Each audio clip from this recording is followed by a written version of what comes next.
Reading were all over the town in their match-up yesterday against Harborough. The warning sign for a cup upset was in my mind, and despite the performance burning my eyes, a bit of black magic from Charlie Savage and Chem Campbell stopped us from entering the pitch black of cup wilderness. Ultimately, we need a little something in the third round in order to progress. Hopefully, it takes the shape of a fuzzy tree. Here to discuss our performance yesterday, as you might have guessed, is Ross Festival. He's back once again. But we've got Matt from the Amazons, Reading royalty, rock royalty. And as you can probably tell, there was a few Amazon songs referenced in that intro. How many, Matt, could you find there, do you think, on the top of your head? Goodness, that was at least 6 to 8 to 10. God, that was very impressive, Ben. I appreciate that. Getting Fuzzy Tree in, my God, how the hell did you do that? Also, shout out to the new single as well. Thank you. Getting the plugs in nice and early before I even spoke a word. Well, I was with Sim, who's our editor. Sounds a bit official, doesn't it? It's really not.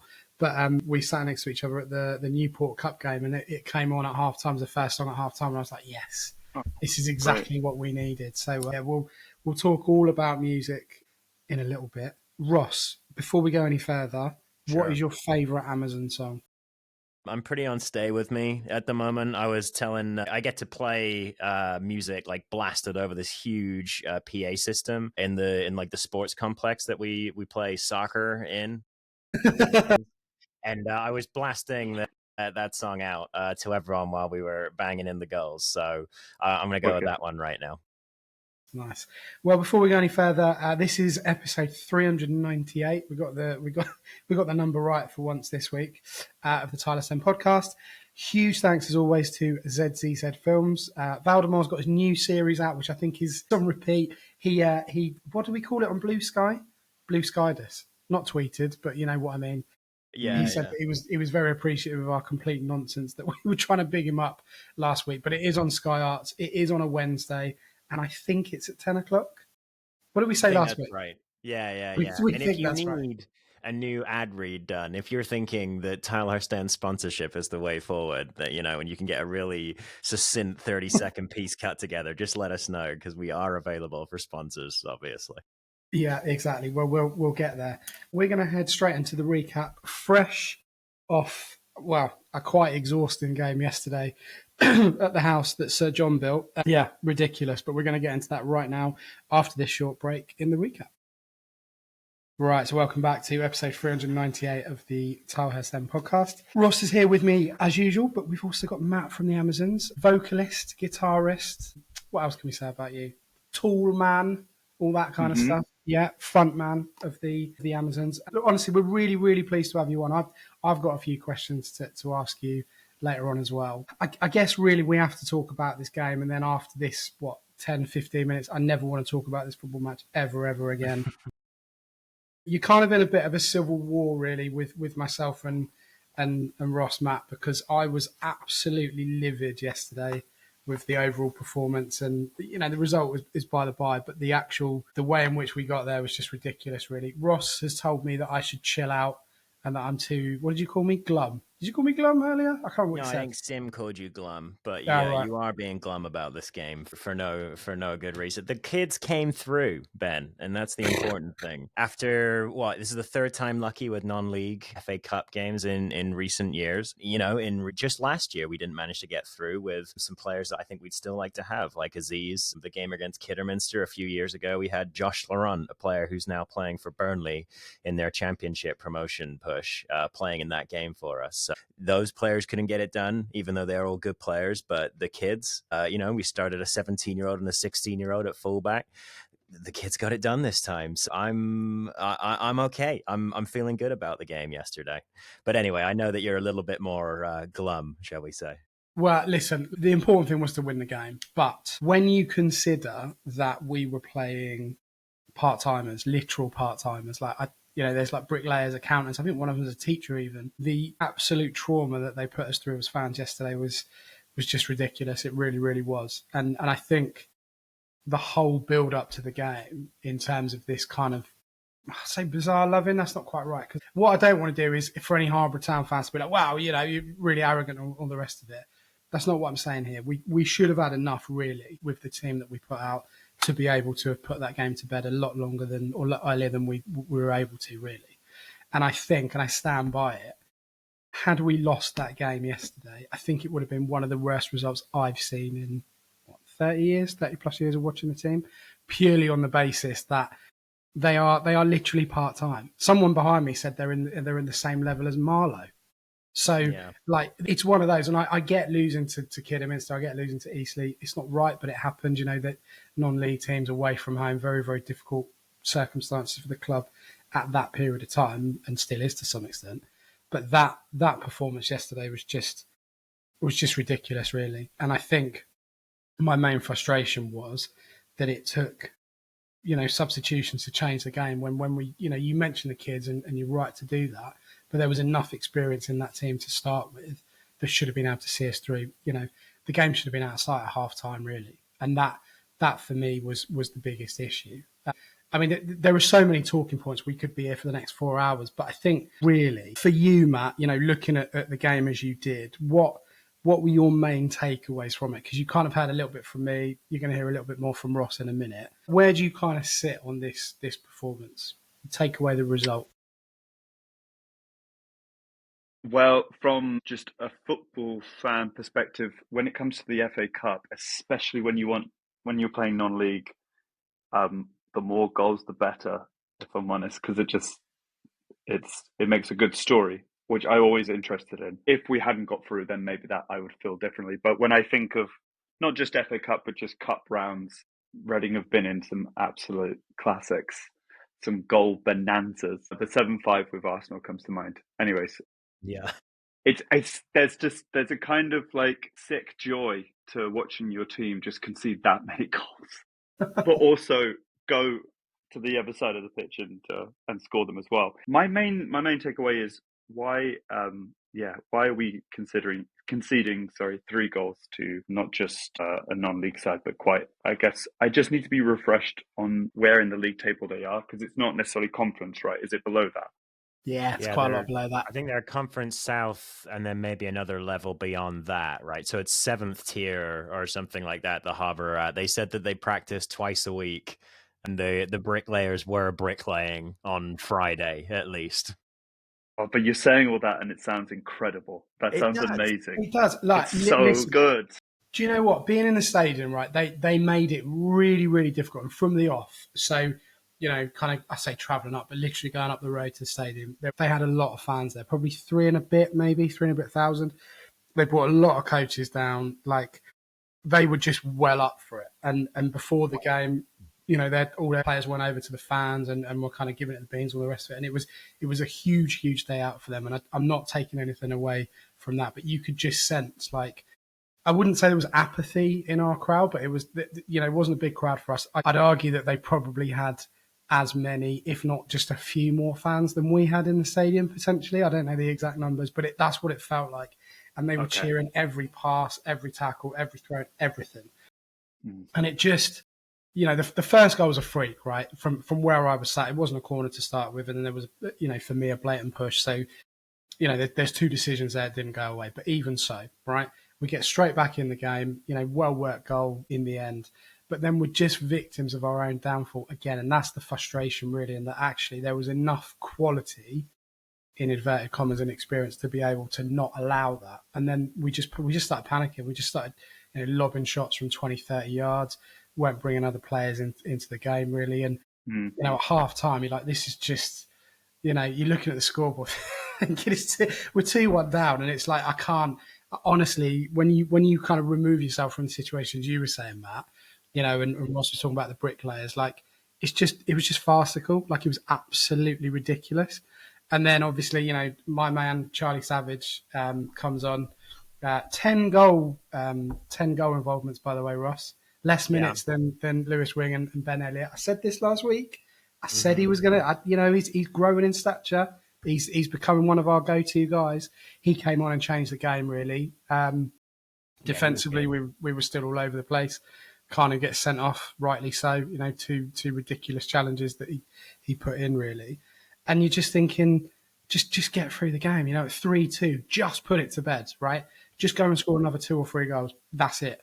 But they were hanging on in there. Physically they were very, very strong. They didn't give us a minute really. They weathered the pressure that we were putting them under really, really well. And then of course it then goes to extra time, and we have to rely on Chem Campbell to literally get us out of jail with that. So it was a very, very long day, longer than it needed to be. Quite stressful at times. I do stand by it. Would have been incredibly embarrassing had we lost. Ross, you're kind of in the camp that actually it wasn't that bad, and shut up, Ben. Yeah. Definitely it wasn't that bad, and shut up, Ben, is always the way. I think if you look at this from a different perspective, it's really easy. And I get in this argument with Sim a lot about outcomes versus kind of performances and things that were going on and players getting into positions and things on the pitch. This game doesn't feel particularly close if Wareham gets 2 of his goals in the back of the net and 2 stick. So what I mean by that, there's one where he's offside by a half yard when he doesn't need to be, and he sticks it in the back of the net shortly after halftime. There's then another one where it flashes across the front of the box and he just misses just wide, but it's really a chance that anyone would want back. And then at the end there's one that's very close again that he's just offside from. You're right, small margins like that.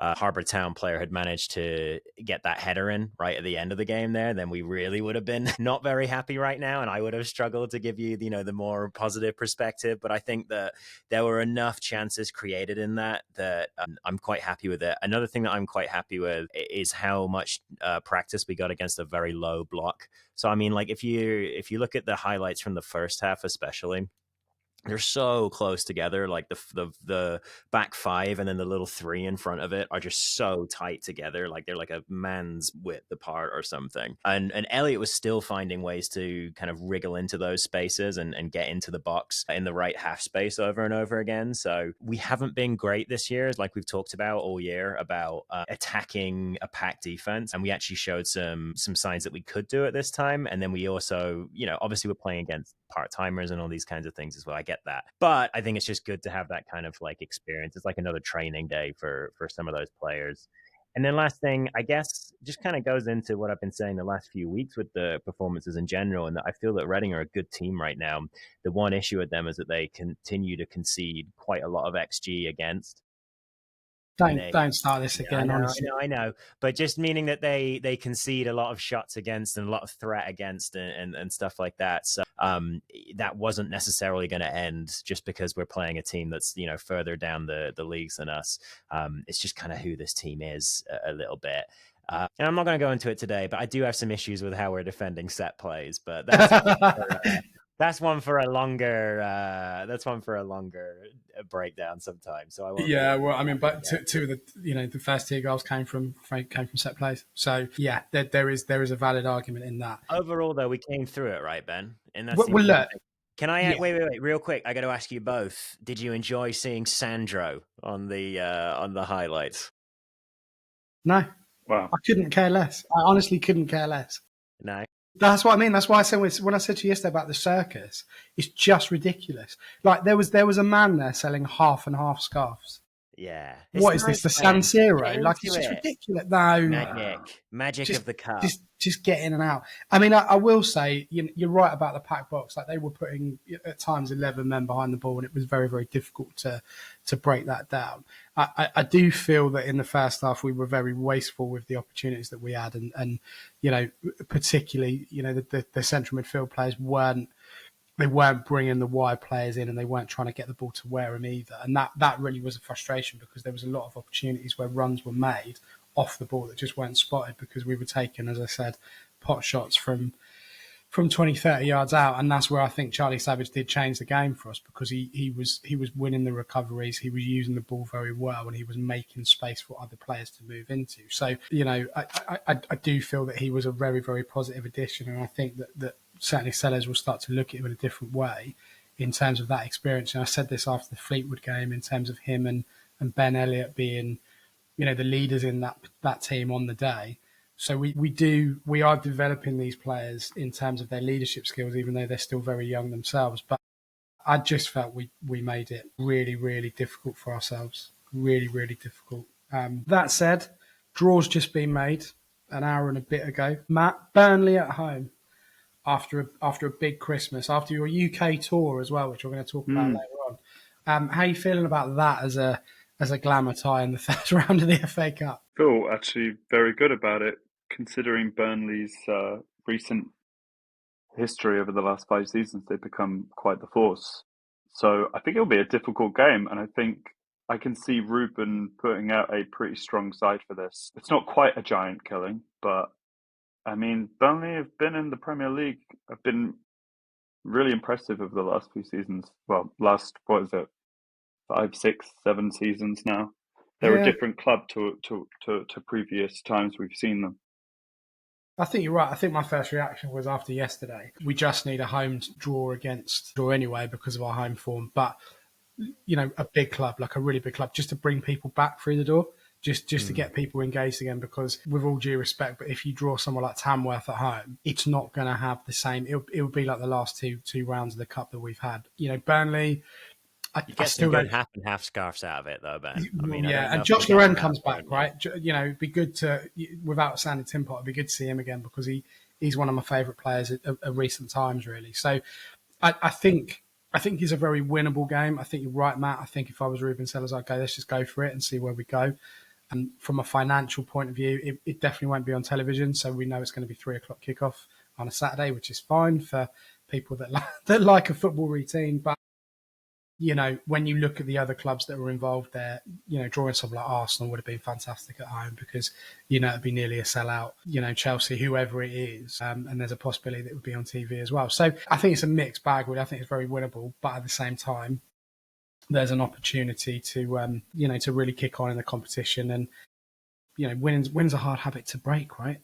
That's a really, really difficult thing to, to stop.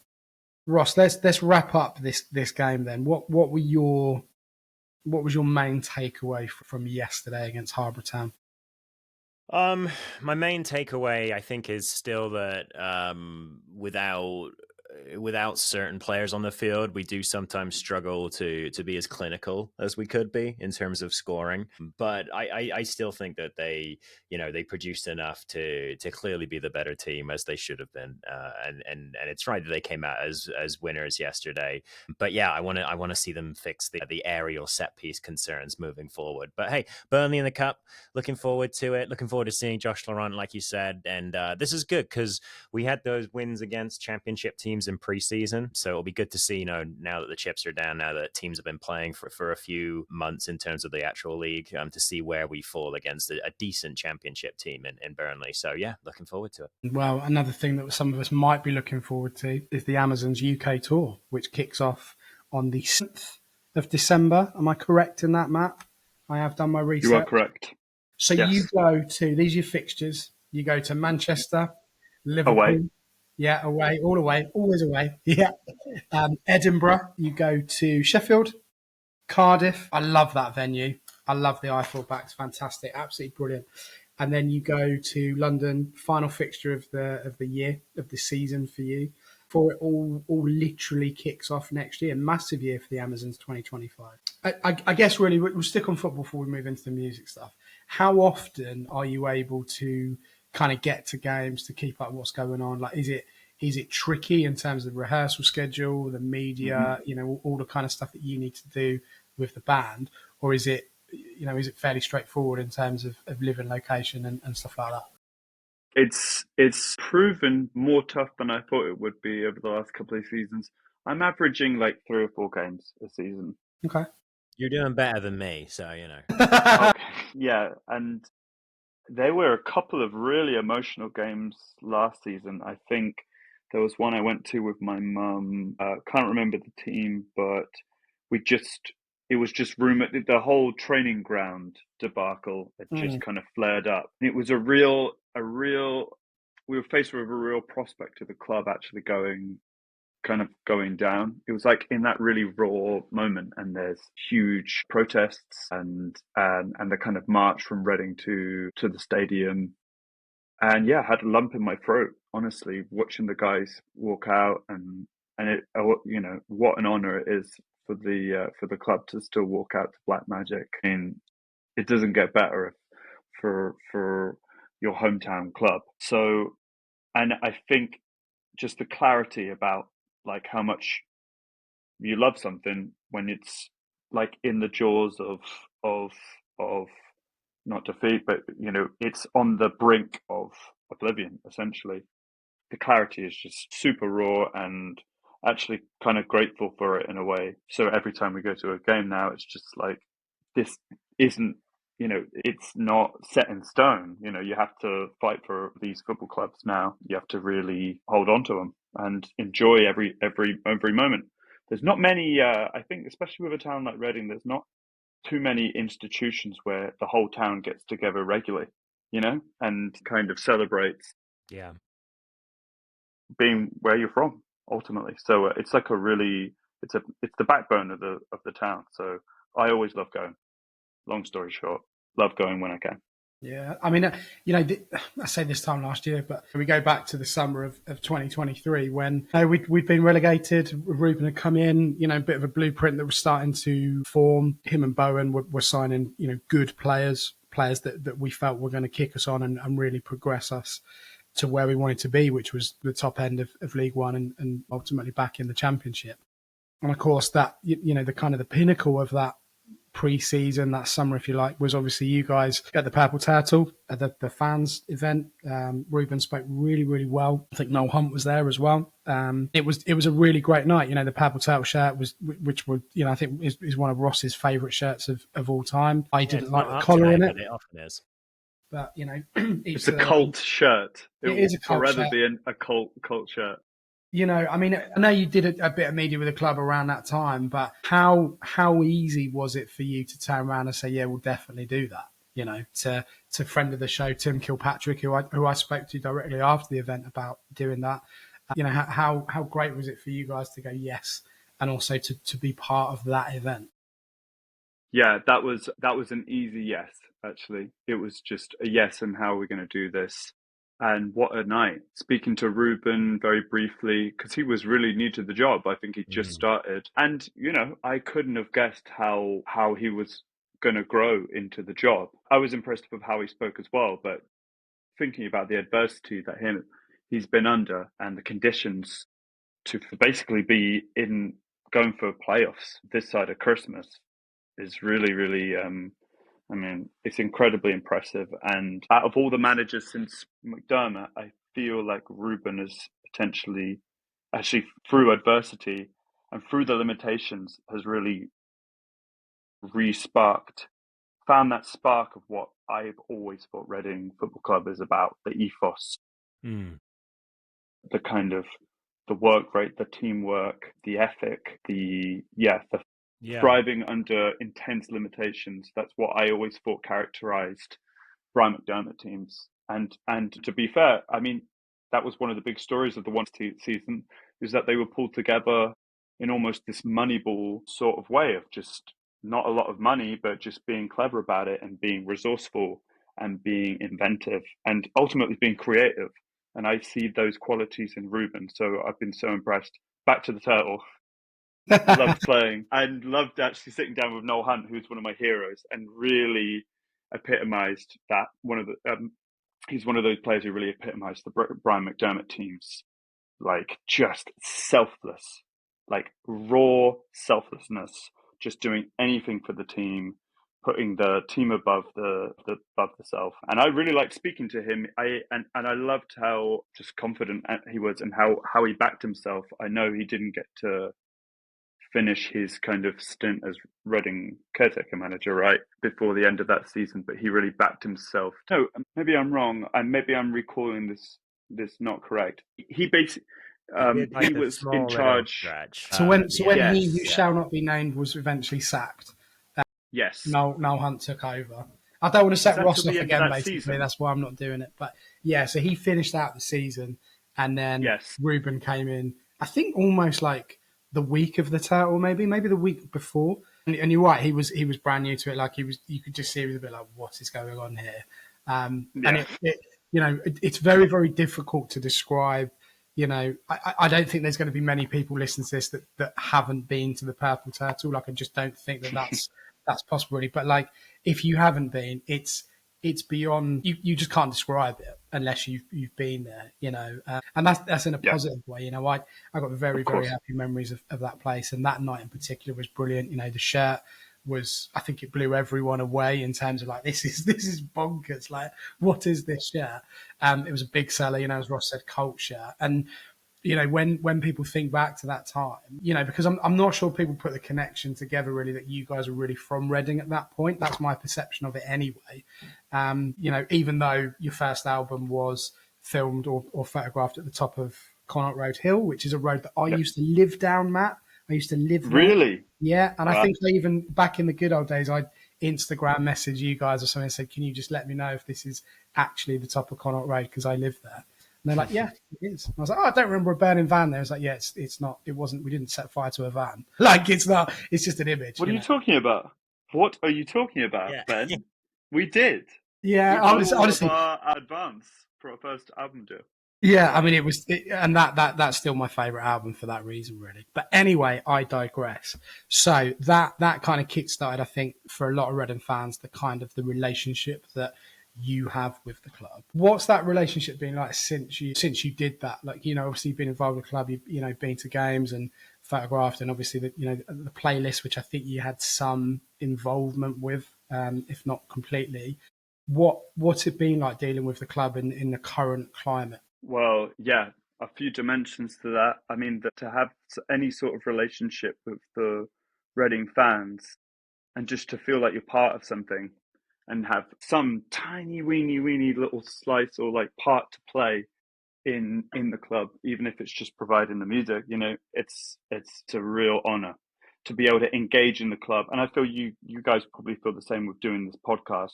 It's not just enough to just go to the games. You have to engage, you have to take part and feel a little more ownership of the club. That's what actual football clubs are all about. It's about the people and how our relationship to the football and the whole ecosystem around it. So to be part of that's amazing. A word on the staff of the club. I think they're probably the people I've been thinking as much about as the fans, if I'm honest, through this ordeal, because the impression that we got when we were working with them on the Purple Turtle gig and beyond is just that they're incredibly hardworking. They display the values of the club that I really connect with, that selflessness, the community part of it. And I just think they're really at the sharp end of it.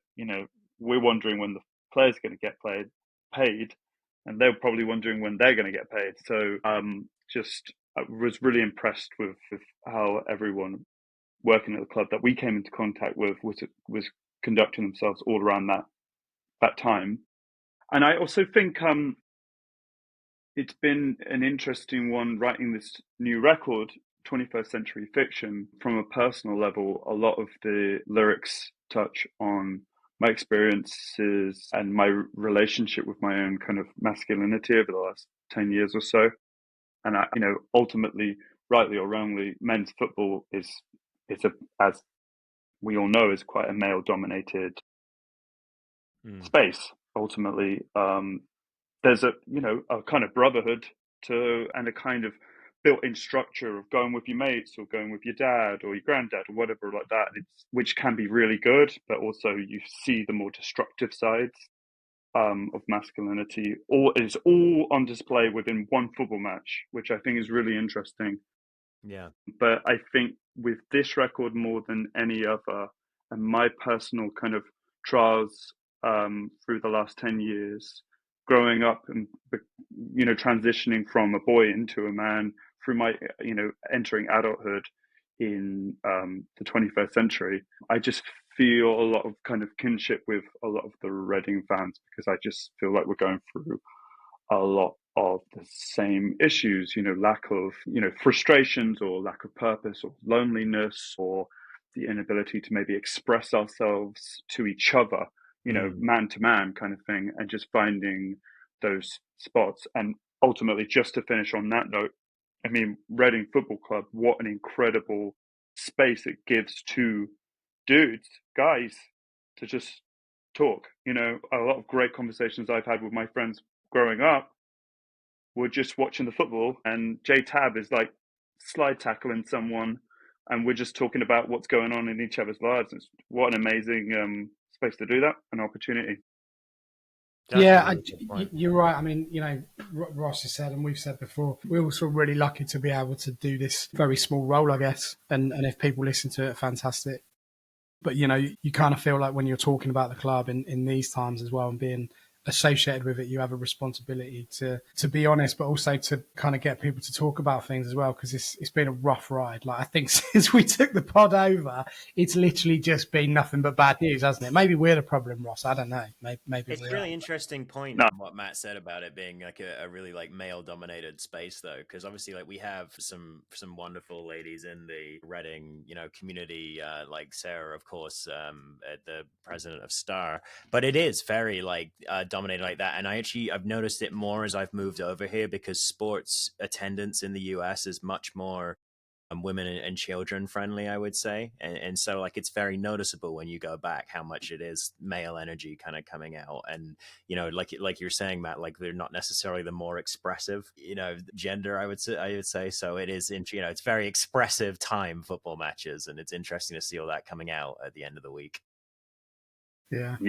It's a good point as well, because like the women's team have had to come and still are overcoming huge adversity within the club itself, and kind of almost separating from the main club in terms of how that's working for them. And we talked to Abby a fair bit, who's involved with Reading Women and kind of is a big supporter of those. We've had other people around the club talking to us about the women as well. So yeah, you're right. I mean, I think it's a really important aspect of it. So yeah, it's great that you're kind of involved with that and how that works for you guys too. Really, we did sort of touch upon your UK tour, which starts on the 7th. How excited are you to get out and play kind of new material? The old classics, but the older stuff. Is it going to be a mix? I know you don't want to give your tour secrets away too much. What's going to be on your rider? All that kind of stuff really is what we want to know. Okay, well, the tour is called the 21st Century Fiction Prologue Tour. So it's in the name. We're going to be doing a lot of material from our new record. We're incredibly proud of it and feel like we need to play it. Like we need to play it for ourselves and just to meet the moment in our way, ultimately, and engage in the discourse in the ways that we feel are applicable to the music. But of course, we love we like it when the crowd sing along, so we love the attention, so we're going to play all of the hits as well, so it'll be a good mixture. But yeah, we wanted to kind of frame the tour, not just a lot of the venues are a lot smaller than our usual UK headline stuff, and we did that for a reason. One, to support smaller venues, and two, to just pack it with the nearest and dearest, our core community around the band, and just give them a look into what they can expect. And almost a lot of the new songs, I'd love to introduce them to people in the live setting, and that kind of rawness and the visceral nature of live music. I'd love that to be the first time a lot of people meet the songs. What's on our rider? Well, alcohol, always, of course. We're in a tequila phase at the moment, and it's Okay. God, Nice. All right. We've got a sick, honestly. I know. We've made our own drink called TNTs. Well, they're ultimately tequila tonics. Nice. And then we've got another one called Wampagne, which is whiskey and champagne, but that was more the first couple of albums. That was pre-COVID. Okay. And then it's just, honestly, I mean, I'm thinking about it now, small venues, December, it's going to be cold, we're going up north. But honestly, it's just a battle to keep healthy. So yeah, I'm sure there'll be all sorts of fruit and lots of Barocca. Yeah. And all that kind of thing. All the glamorous stuff. I mean, it's not a huge tour in terms, like I said, in terms of getting that new material out, and there are some really nice venues there. I mean, we put out earlier that you were coming on the pod, so we got a few questions for him. We're going to start with one of those first of all. Cameron says, do you plan on playing at the Hexagon? Feel like we don't get enough gigs here. Yeah, but the Hexagon is a really beautiful space, and the last two Reading gigs have been at the university. So if it's up to me, obviously I'm in a band, and then we have a wider team to talk to. I would love to do the Hexagon again.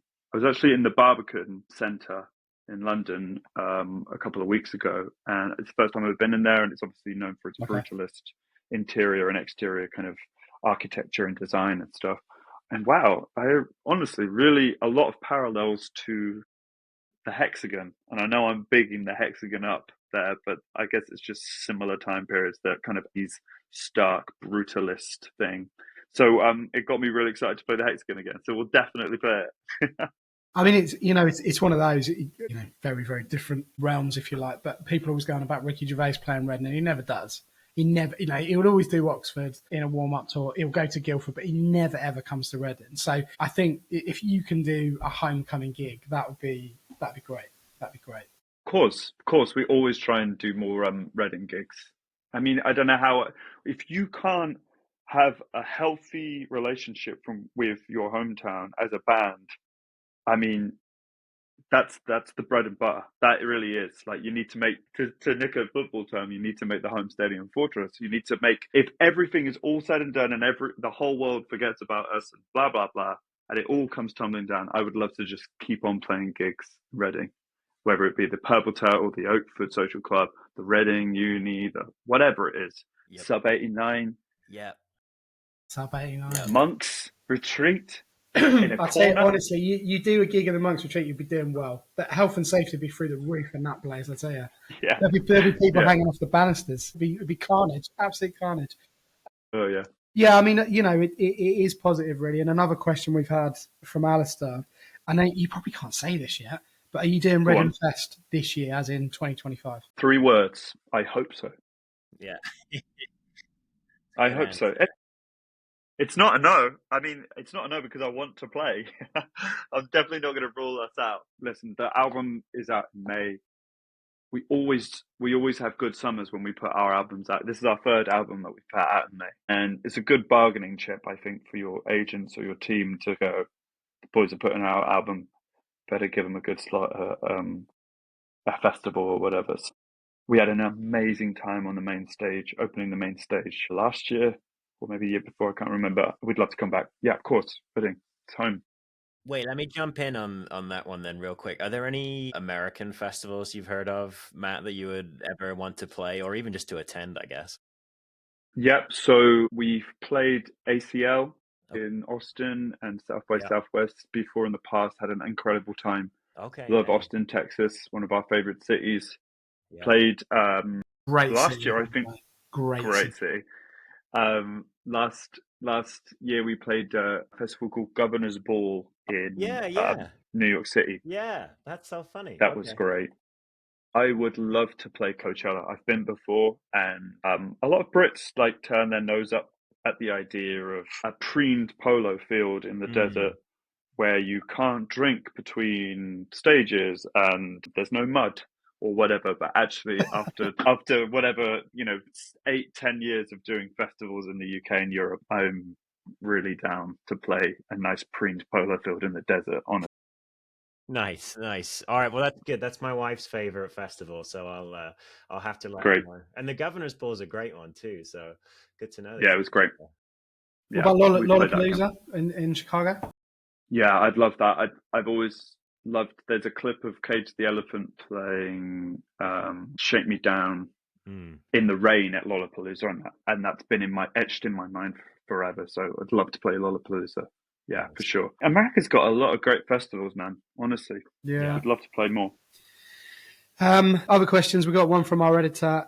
If you had to write a song about any current Reading player, this is a good question actually. Who would it be and why? I feel like Charlie Savage has a really interesting story. See? He came to Reading as a boy. I'm sure he had ideals of staying at Man United and kicking on from there, but he was given a different path, and he is entering adulthood and manhood in League One with Reading. And that goal the other day was great. And I think actually there's an interesting story there of having such a character of a father. Mm-hmm. And he's definitely being able a character, Robbie, I tell you. Yeah. Right? And love him sometimes and hate him other times, but he is a character. He's a real Barclays guy. Yeah. And I think that Charlie could end up having a really interesting story, just carving out his own identity. And I find that really interesting, and he's a great player, and we're going to get the best of him over the next few seasons. I know you're a big fan, Ben, and I know, Ross, that you're coming around to Charlie Savage. I like Seb. I've always liked Charlie. He's got nice floppy hair. He's got a funny dad, and he's got a wicked left foot, which as a left-footed player and coach, I always appreciate. It was quite funny actually. The commentators on the American thing on Sunday, they were talking about how much he sort of runs like his dad Robbie, and how much he moves around the field like him. And then he started taking shots, and they were like, okay, well that's not so much like Robbie though. Actually, so it was very funny where they picked the moment that actually he's making his own story, kind of like you said. Yeah, it's a good question. Technically better. He must be technically better than his dad. Yeah. I'm sure his dad would say the same. It's funny, the difference between the two players, and we'll get a real view of it as Charlie grows. Mm-hmm. Robbie was such a product of his time, right? Yeah. I don't know if he would be able to play in the current Premier League at the level it is. Just the what is valued in the Premier League and those teams, it's just different from what it was in the mid noughties. It's more technical now and more tactical, I guess. Though it has retained its speed and ferocity, I guess. They're interesting. Both products of their time. That's a really good point. Like Charlie looks like a player who's been molded by rondos, and Robbie does not at all. Basically. Exactly. Very, very underrated player, Rob, particularly at national level. He was excellent for Wales. Really, really good in terms of what he brought to the setup and mentality and everything else. And he had to overcome a lot of adversity playing for Wales in the time that he did. They were a pretty bad team at the time, but he was always one of those positive players. So I mean, it's an interesting choice, Charlie Savage. I don't know who would you write about, Ross? Who would you write about? I mean, it would depend on the player. Like if it was like Harvey Nibbs, I feel like it'd be a very sort of math rock special because it'd have a backbone to it, but it'd be very calculated and all of those kinds of things. I mean, nice. Sam Smith is a good looking bloke, so as a muse, I think that he works quite nicely. But let's be real, I'd just be writing about my boy Tyler Bindon, some sort of ballad. You'd write a love song, I reckon. I would, yeah, exactly, yeah. Abby, our good friend Abby, says, "Will they be releasing a cover version of this absolute banger?" And it's this one. They call us. I don't know if you can see that. They call us the Royal. They call us the Royal. That's it. You can do it. You could remix. Like it would be amazing. You'd be like the new, the modern Kevin Girdler potentially. Absolutely not. Definitely not that one. Definitely not that one. All right. What a strange and wonderful journey. It's crazy times. Crazy times, that song, honestly. Just bonkers. It's the guy you just mentioned, the guy who does Sing for the Royal. Kevin Girdler. Yeah. I think it's Kevin Girdler. I'm sure it's Kevin Girdler. That's my favourite writing song, if I'm honest. Brilliant. That is my favourite song. Every game I play it, and I'm always like, because it reminds me of being on a terrace at Elm Park. Yeah. It's just a great song, a really, really great song in my opinion. Yeah, it is. One day I'd like to add our offering. Well, actually, do you know what? That is the next Chris Price. It is Kevin Girdler. Chris Price says, have they thought of doing a cover of Kevin Girdler's Royals Anthem or the emotional B-side, People Like You? I've never heard that. Okay. No, I'll have to look that up on YouTube. I don't think it's made it to the Spotify or Apple Music, but yeah, maybe cover that one. I mean, the original is already amazing. I like the idea of making our own anthem. There are options out there that I have written. I've started like 2 or 3 different Reading songs. I don't know whether to do like a ballad or something upbeat. I feel like it might turn out to be a ballad, if I'm honest, boys, because I really love the North London Forever. Yeah. I think he's done it in a really tasteful way that it wasn't cheesy. It is hard, boys, to come up with something that isn't cheesy. So that's what I'm trying to do. But I think there's a story, especially with Reading. We've been on this strange and wonderful odyssey of like all of these different consortiums. We started off in a really, really beautiful place when I first started watching the boys with Medeski, and there was an ethos and there was a solid foundation. And yes, we wanted to spend more money, but now actually we were wrong. Please come back. All of that kind of thing. So there's definitely a story because we've gone on this strange and wonderful journey, and we basically tittered on the edge of oblivion, as we all know. And despite all of that, despite all the adversity, we've kind of persevered. and there's got to be something in that. Yeah. That's worth writing about. And it doesn't have to be, you don't have to kind of go down the really explicit route. I think you can be quite broad with it. Mm-hmm. Anyways, thanks for being my sounding boards, making this, writing Yeah, this well, song. No, this that is was it. good. Because I think there's two ways. Because I was going to mention, like, there's the North London Forever style, which I agree, it's so hard to write something like that for football fans that it still gets across in the right way. And then the alternative approach is the Boston Bruins hockey team over here regularly have songs made for them by the Dropkick Murphys. So that is obviously going in the complete opposite direction toward aggression and all those kinds of things that ice hockey works very well with. So it's the other way to Okay, I'm going to look that up. Yeah, wow. I'm going to look that up. Final one from Claire, and I think this might be an inside joke. She's a bit of a local celebrity in herself, really, Claire. She's very, very good friends with Oz, who you might know, who goes to a lot of, well, all the Reading games, home and away, but also is a big fan of yours as well.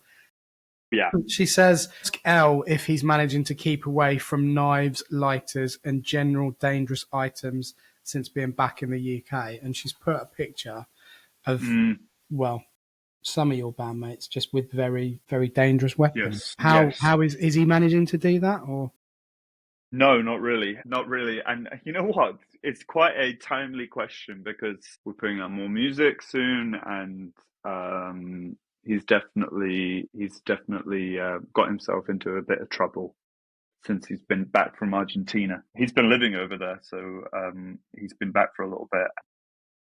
We've just been peppering the whole time he's been back. We've been peppering him with questions of like, what's it like, and how are you still alive, and all of that kind of stuff. It's been super interesting. There you go. I mean, has he come? Where does he live in? Is he living in the Reading area? Has he moved back to the Reading area? Yeah, he's from Burfield. So he swapped Burfield for Argentina. He's mental. What's going on? Burfield for Buenos Aires.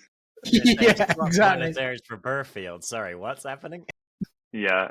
He's around that, and I'm like kind of Tilehurst area. Chris is from Pangbourne area.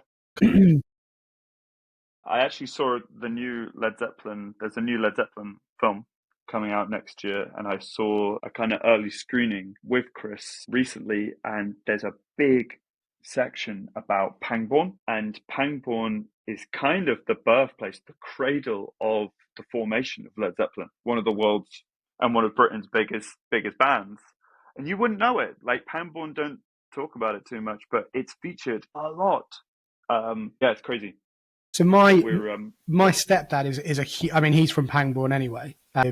When you go into Pangbourne on the Tidmarsh Road, there's like a thatched cottage. He lives there, opposite the river. Wow. He always used to go on about Led Zeppelin and the kind of the hugely into Led Zeppelin anyway. But Jimmy Page, right? Jimmy Page of being in Pangbourne, and everyone he meets always talks about it. So I'm going to get him to listen to this and go, "Oh yeah, Matt from the Amazon, because he's a big fan of yours as well." And we had a very brief conversation about his stories about Jimmy Page in Pangbourne. So yeah, absolutely crazy stuff, really, really crazy. But I'm in Tilehurst as well. I'm recording this live from Tilehurst, so that's bonkers, you know. There we go. There you go. On that bombshell, we're going to get straight into the preview. Cambridge United at home. Gary Monk's Cambridge United doesn't quite have the same ring to it as Frank Lampard's Derby or whatever, but we're playing them tomorrow night or today if you're listening on Tuesday morning. So we're going to get straight into the preview right now. Right, gentlemen, back into league action, back to normality. Thank goodness. Against Cambridge United. I mean, look, they've picked up form in recent weeks. They're still kind of close to the bottom of the league in terms of where we, where we're meeting them tomorrow night, or as I said, today, if you listen on Tuesday. That's how days of the week work.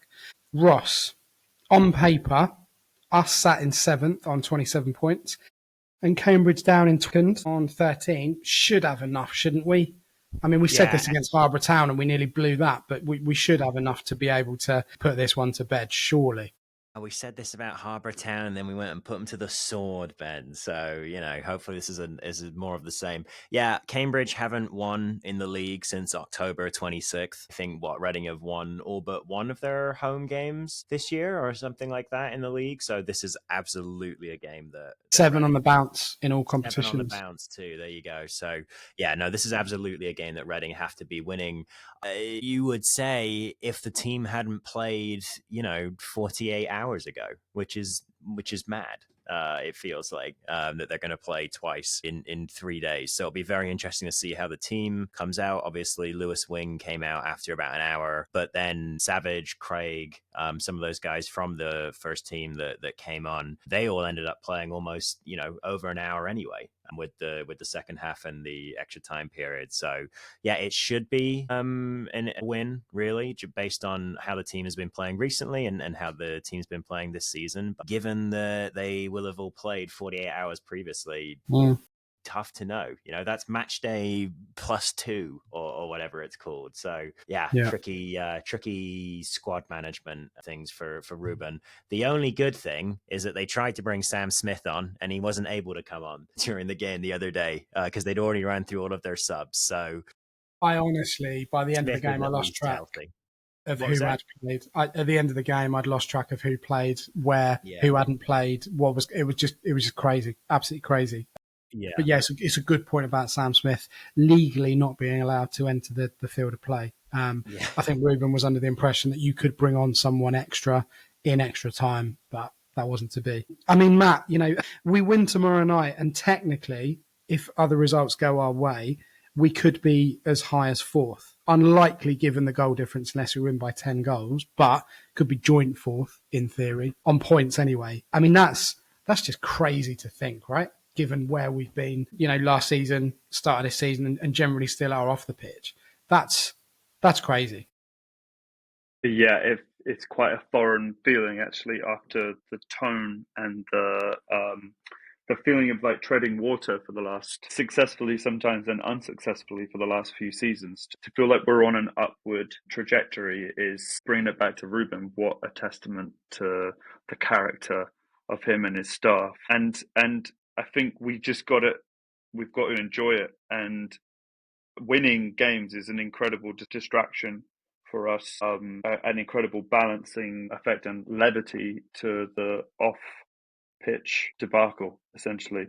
It's just lovely to see points on the board and just to feel like we can get results out of these games. Yeah, looking forward to it, and long may it continue.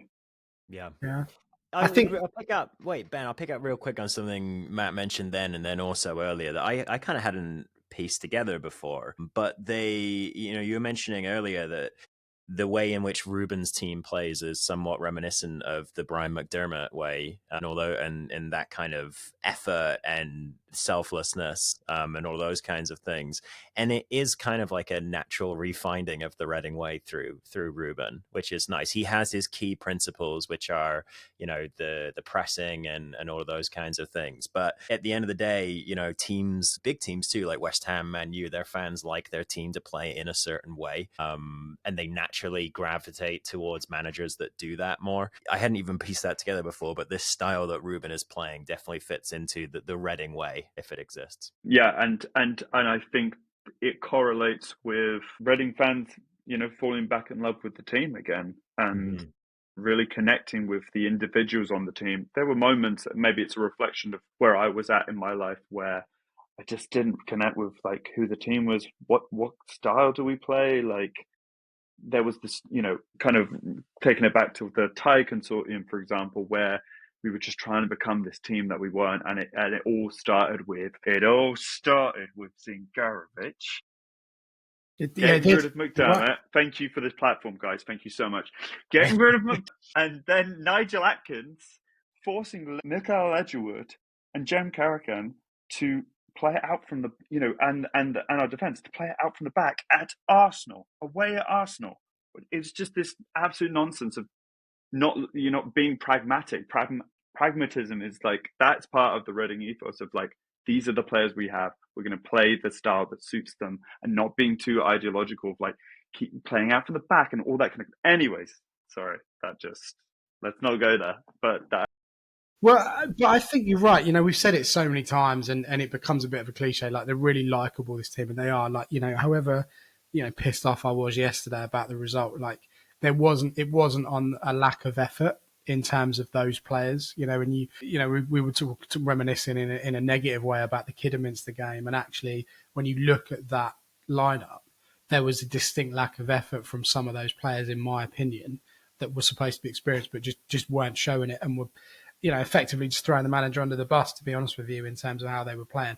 This lot yesterday and the current crop, like, there was 100% commitment there yesterday. They just didn't have the ability at that particular moment to be able to break it down at the times that we probably wanted. So I think you're right. I think the identity, and Ross is a great man to talk to about identity and shape and XG and all that kind of witchcraft, because it's right. There is a very distinct way in which we play, and so that makes it so much easier to buy into it. And I do think Ruben's a good manager. I don't know how he would get on at other clubs, but he's done incredibly well for us. He's a great bloke.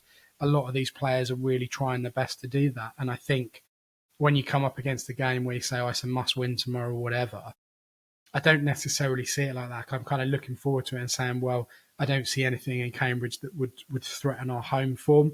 In terms of how we set up to play. I think the only question marks, as we've touched upon, is who physically does play in that team. And when you look back to the last league game, I would go, against Barnsley, where we got a fairly respectable draw, 2-2.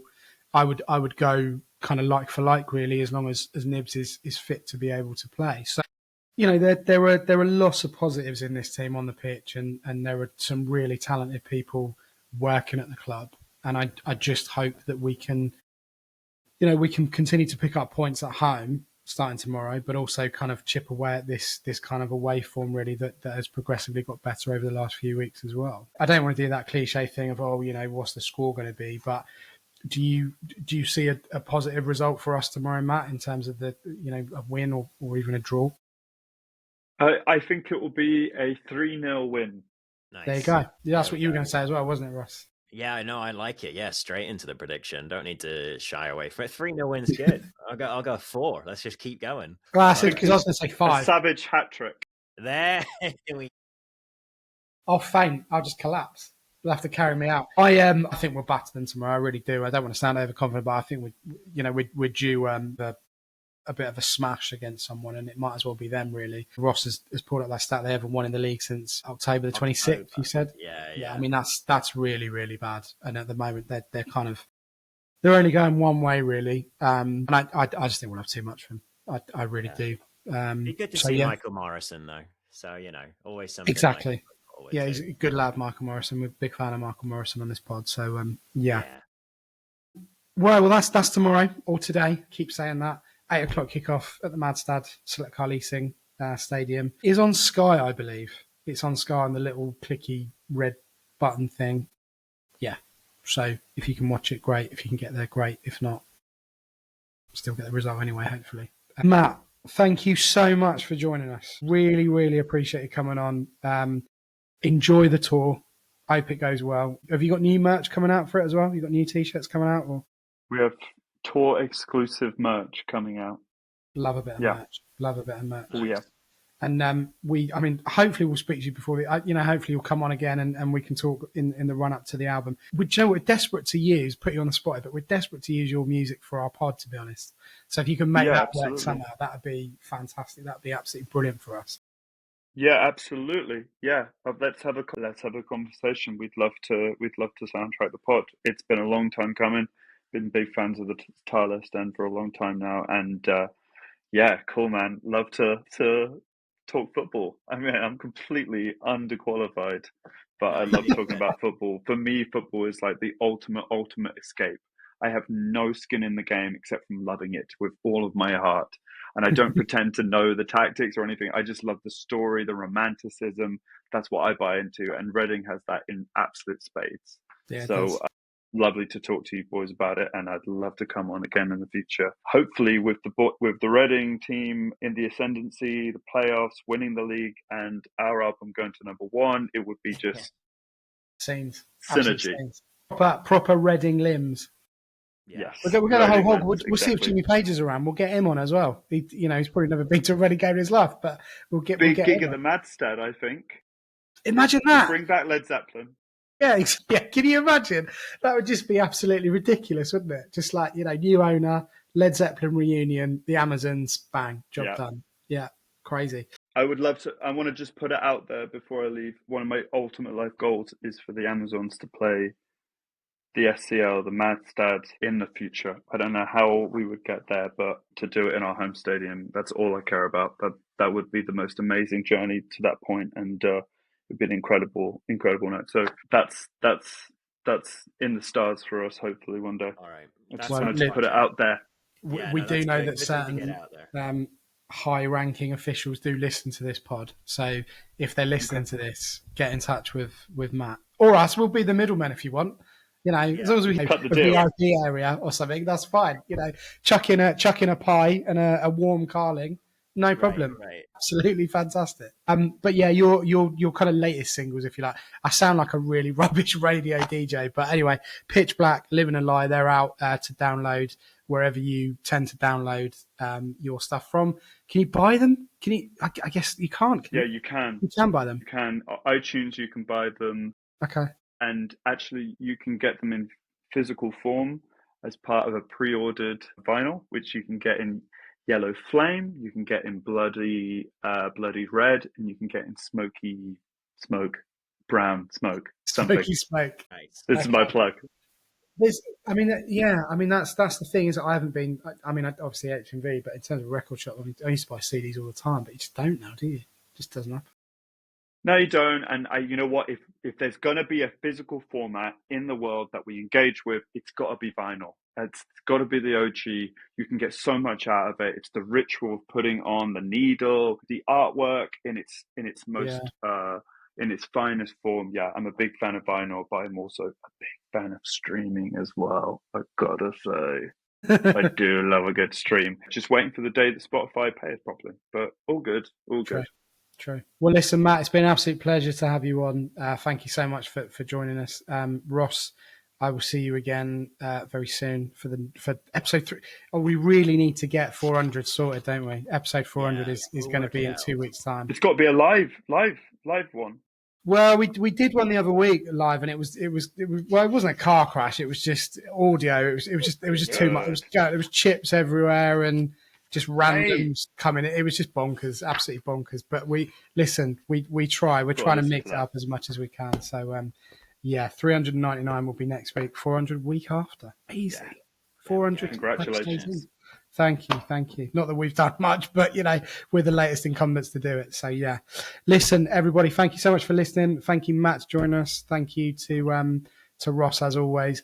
We'll be back to review the Cambridge and Wickham games next week, and we will see you soon. Enjoy the game tomorrow night if you go in, and look after yourselves. Come on, you Rs.